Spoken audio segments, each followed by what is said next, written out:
Bonjour et bienvenue les trouvailles de Claudine. Aujourd'hui, petite capsule que je vous présente, trucs et astuces que j'ai appris, que je trouve ça super le fun. C'est embosser et embosser. Alors, deux façons d'embosser dans un même projet, à froid et à chaud. J'explique.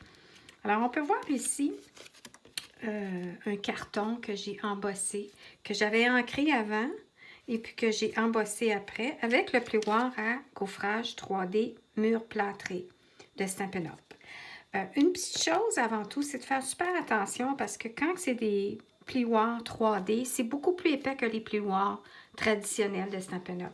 Alors, il faut faire attention avec, dépendant l'appareil que vous avez, si vous avez la CZX ou la Big Shot ou celle de Stampin' Up, ça va vous indiquer quelle planche utiliser. Si jamais c'est la CZX, puis là, moi, c'est comme ça, la première traditionnelle, j'y vais ouvrir à ma plateforme qui est quand on ouvre les volets 1 et 2. Sinon, c'est l'autre qui n'a pas de plateforme. Puis là, on dirait que c'est en train de décoller. Ça, il est humide, où ce qui est mon atelier. Ça démontre l'image ici, quand c'est justement, quand c'est un type de plioir épais. Alors, quand c'est plus épais, il faut mettre moins de pages ou y aller avec la planche qui est toute seule. Il y en a que, après ça, c'était juste sans ça. Bon, c'est la première chose. Et ensuite, quand vous avez la traditionnelle comme ça, vous y allez. Quand on fait une sandwich, d'habitude, on prend 2 plexis comme ça, le transparent.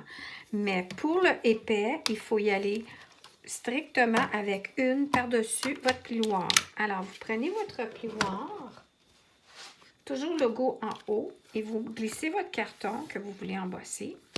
Vous le mettez comme ça ici, sur votre planche et la plaque d'embossage bleu. Ça, c'était avant que Stampin' Up change d'appareil, qui arrête de vendre la Big Shot et puis que maintenant, il y a la Stampin' Up.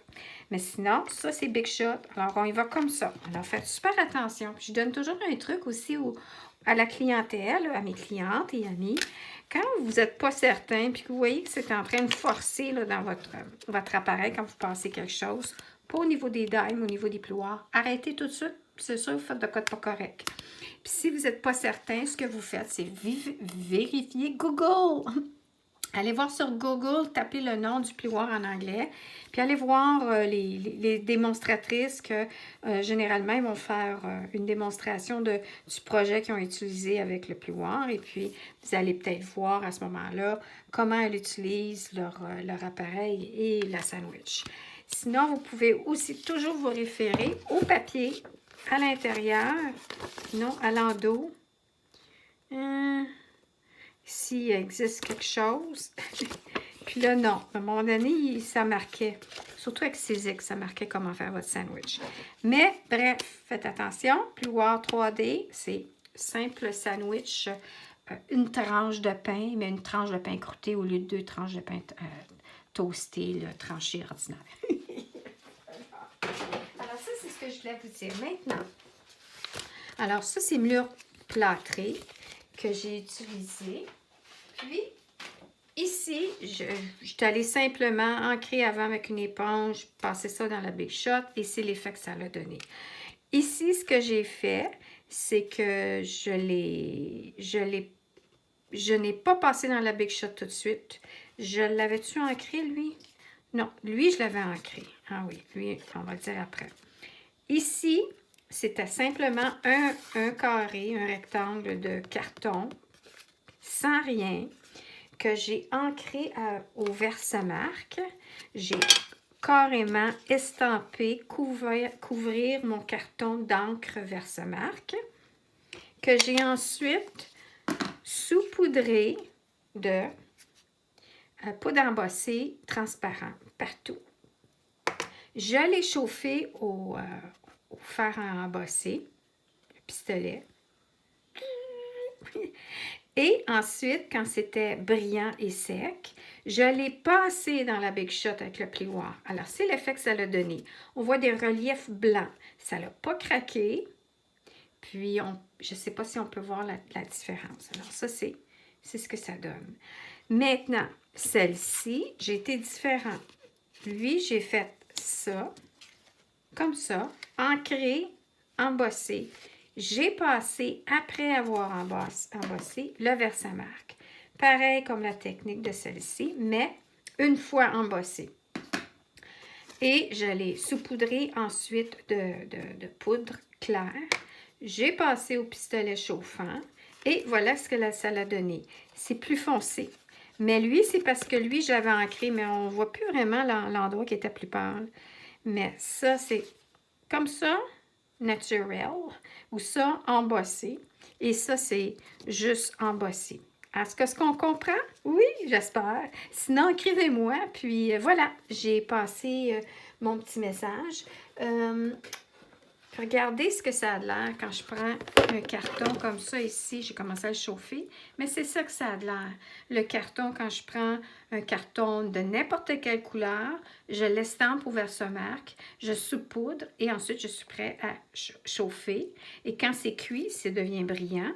Et ensuite, je le passe dans le plioir. Voilà. Ça, c'est une boîte. C'était quand j'avais ma enveloppe pour pochette à poinçonner. Je garde ça pour faire mon embossage. C'est-à-dire que pour éviter que la poudre se promène partout. Puis aussi, quand je chauffe, je mets mon élément ici, comme ça, ici. Puis au moins, ça disperse moins partout de la poudre. Puis aussi, je peux vous montrer, quand j'utilise beaucoup d'une certaine poudre, à ce moment-là, j'en achète peut-être 2 contenants. Et puis, au moins, j'en ai qui vaut la peine comme ça ici. Puis là, je le vois que c'est pas blanc. J'ai laissé ma petite bouteille transparente. Et ce que je fais, c'est que, oups, je prends une cuillère, je prends ma poudre et puis là, je le verse sur mon carton. Et je fais ça comme ça ici. Je vais comme ça. C'est ma façon de travailler quand j'ai un contenant. Alors là, j'arrive, comme ça ici. Puis là, quand j'ai terminé... Alors, je contamine pas ma surface de travail avec toute cette poudre-là, sinon c'est comme volatile. Hein? Puis quand j'ai terminé, je ferme tout ça. Aussi, il faut faire attention, que je n'ai pas mentionné, qu'avant de passer la poudre sur avant d'ancrer, bien, disons que non, ce n'était pas nécessaire ici. Mais quand on veut justement embosser juste un motif, à ce moment-là, il faut y aller, on passe notre carton ou embossing body. C'est comme on dirait de la petite vache de temps. Ça enlève la statique, il est sale.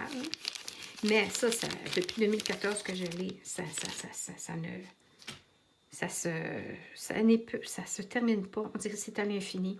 Alors, ce qu'on fait, c'est qu'on passe avant tout notre petite pochette en taponnant. Ça fait de la petite poudre blanche. Là. Et ça enlève la statique. Ensuite, on estampe le motif qu'on veut embosser dans notre encre. Parce que sinon, ça risque d'avoir de la poudre un peu partout après. Ensuite, on passe la poudre et puis ça va juste rester où il y a le motif estampé. Cette fois-ci, je n'avais pas besoin de le faire sur mon carton parce que j'ai ancré tout le projet, tout le carton. Alors, c'était pas nécessaire. Alors, je pense que j'ai comme pas mal tout couvert. Alors, ceci dit, je vous souhaite une excellente journée puis j'espère que vous avez aimé mon truc et astuce.